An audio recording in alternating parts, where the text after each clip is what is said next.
Les enfants prennent ultra cher au cinéma en ce moment. Mais en même temps, dans la vraie vie aussi.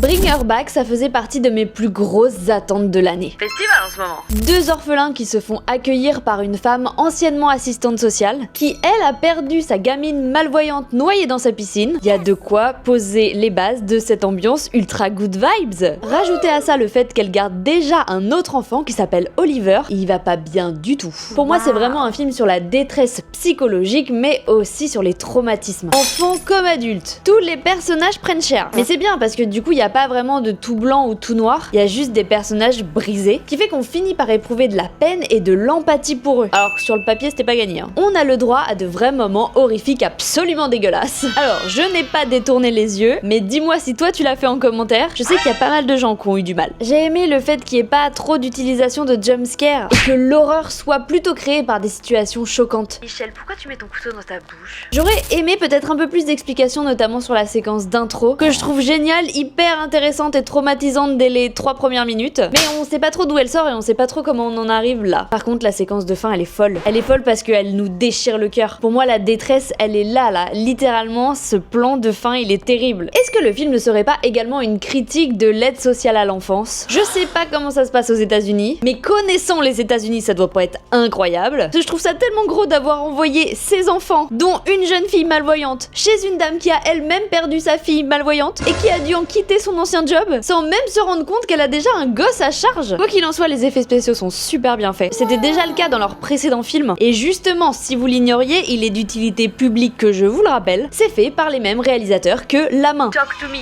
qui a un titre beaucoup mieux, on va pas se mentir. Je trouve qu'on aborde un petit peu les mêmes sujets. Thématiques de l'enfance, de l'adolescence, de la perte, du deuil. C'est un peu plus terre à terre entre guillemets, un peu moins fantasmé. Mais je pense vraiment que vous devriez voir les deux pour comparer. Bref, tout ça pour dire que le cinéma d'horreur, il a encore de bons jours devant lui.